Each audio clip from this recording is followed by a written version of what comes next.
So now I'm at a point where I feel like that she not only was abusive verbally and controlling and manipulative and psychologically and really just screwed up, my dad's relationship with me out of jealousy and that need of attention, the whole marriage of almost 10 years. But now, even at his death, she's still not letting him have any of, what his wishes would have been fulfilled, which I know he did not want a burial. He wanted cremation. He would joke always about being cremated and being sent off to the moon. Even his ex-wife, who's still alive, validates that. But I was raised like that since I was a little kid. He didn't like the idea of a body in the ground. It wasn't his thing. And I really doubt that he kind of wanted to be buried in the backyard of their church.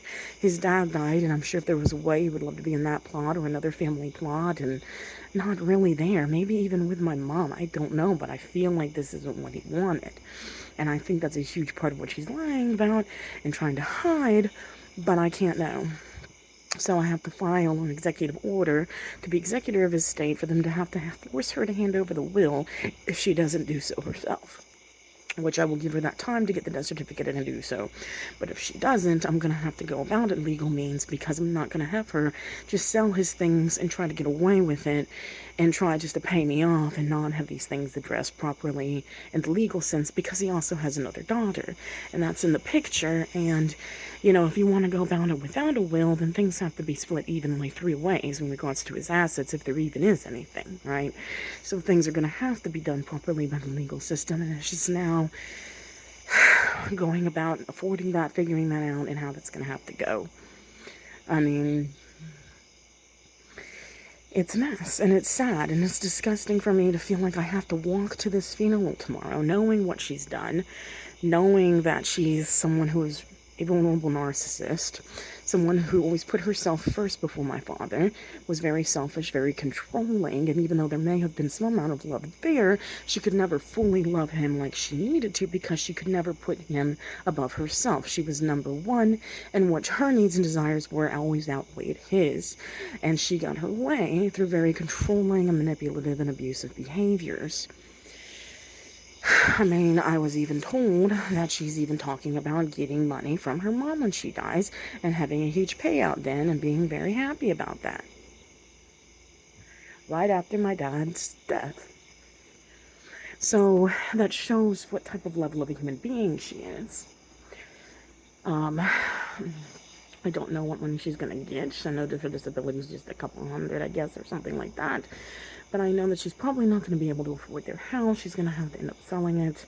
And, that's something that I can just be like, oh, well, and it's a situation like that. But, there's still a lot of things in that house that are my dad's, that are videos that he took of me, things that I still have been able to find, like his camcorder and other gifts that I had given him. Most of the gifts that I had given him, she had him store in the spare bedroom in the bags that I still gifted them to him in, which obviously is not anything that he would ever do.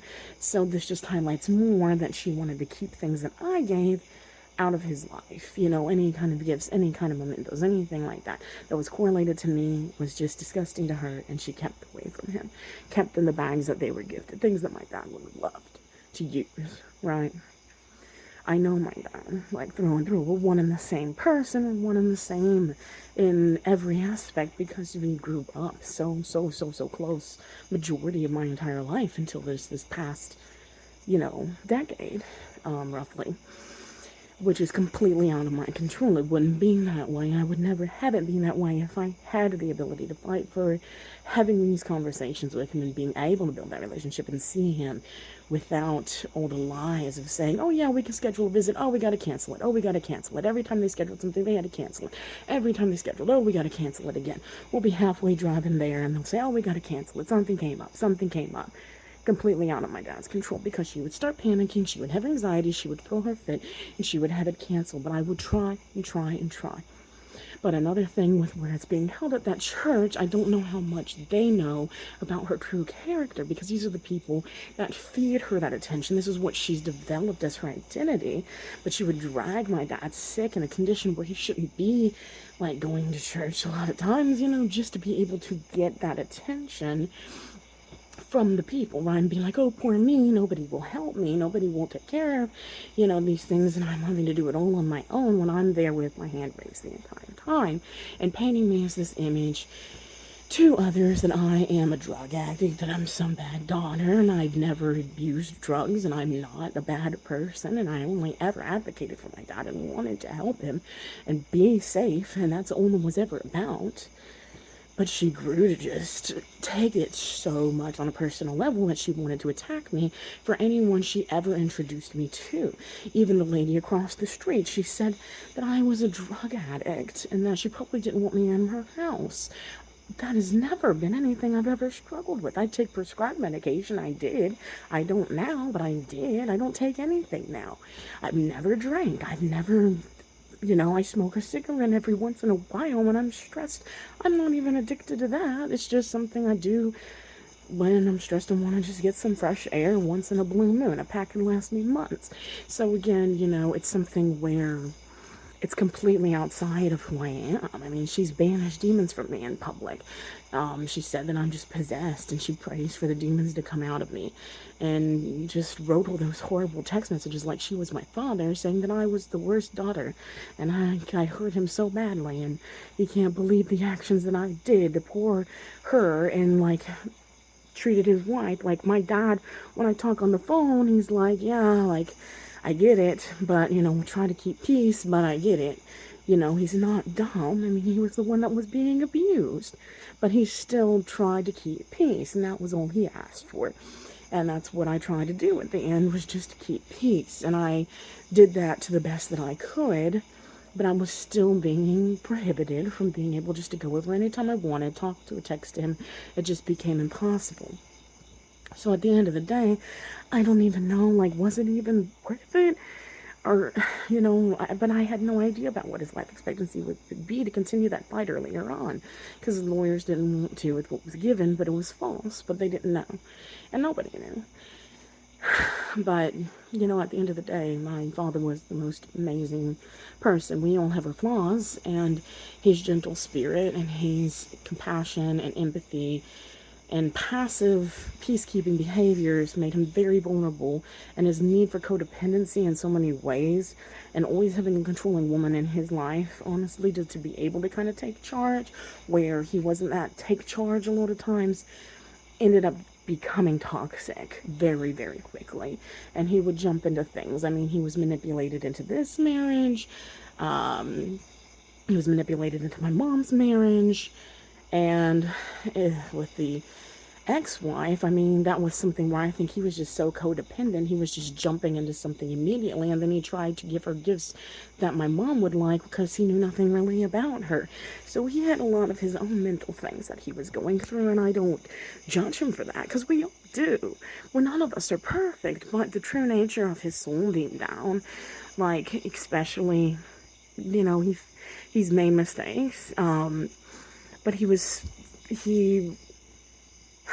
he was a beautiful soul at the end of the day, and he asked forgiveness for his mistakes. He regretted what his mistakes were in the past when he didn't have mistakes, but he was just always just the most gentle, bubbly, lively soul that acted and put on facades when his mental illness was really probably bothering him, so he could always look so bright and make jokes, and was like always felt like he was on a stage performing, just because of how over the top he would be. But that was just how he is. And then, sometimes we'd have real conversations about, like, what is the afterlife, what is that going to look like? And he had some belief in Christianity, but he also was open-minded about things, and he believed that, a long time ago, we actually got hit by a truck, really, a semi-truck, and there was no way that we could have made it to the other side of the road safely. We suddenly just appeared on the other side of the road. So we always felt like we jumped timelines, like we died, and then jumped into another parallel dimension that was, or a universe that was similar to our own, and everybody else around us was robots. He was very introverted, even though he came off very extroverted. But he was a very interesting man with sci-fi, science fiction, Star Trek, Star Wars, Alien, Jaws. Like, he loved everything like that. He had a very unique perspective on just, like, analyzing, what comes after. And then he had to put on this kind of very strict Christian facade, which, is fine to appease his wife, but I know that he was such a deeper person on so many levels, and I truly appreciated him for that. It allowed me to really become deeper and think deeper and really become the type of individual I am today, where, I'm wanting to get into therapy and wanting to, study deeply into psychology and help others. Um, and he had a tough life, and he lost his dad young, and he went through, a lot of interesting marriages that had a lot of bad times in them, but at the end of the day, he always had that positive outlook and that positive energy, and he was always smiling, and he was always joking, and he always tried to peace keep, and he never wanted to fight, he never bickered, he never yelled, and if he started a fight, he was more quick to shut down than he was to fight back. And that's one thing, I wish he did learn more. But when his brain became compromised and he had his brain surgery, at that point, I couldn't hold that against him. He was in a compromised position, and it made things harder. And it sucks, but that's just where it ended. And, he made the choices just to stay in his situation and appease her than to lose her for the illusion of the love bombing that she gave. And found some sort of comfort in that, as it was also something that was hurting him every day in different ways. And you have to accept the decisions that were made and respect that and know that it was out of your control, but at the same time, it's so heartbreaking because he deserves so much better, and I could have given him so much better at the end. But I'm glad that I was there when I could have been there and did what I could have done for him. And, I just feel like others need to realize that this woman who's going to come to that funeral saying she's his wife and try to just mourn and weep and be dramatic and gain that attention and feed off of the praise of others for her being a caregiver is truly not the right picture. It's truly not the true picture, the clear picture, the 100% image of what he went through and what he did not deserve to go through in so many certain circumstances and so many battles that I tried to fight for him and saved his life on many accounts earlier on because of her neglect and her acknowledged neglect, saying she felt like she was going to be arrested.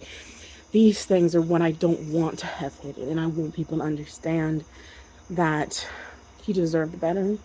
He was beautiful. He was an amazing soul, and I am so grateful that he was my father, and there is no better father out there. I was never ashamed. I wanted him around. I wanted everyone to meet him, no matter what age I was.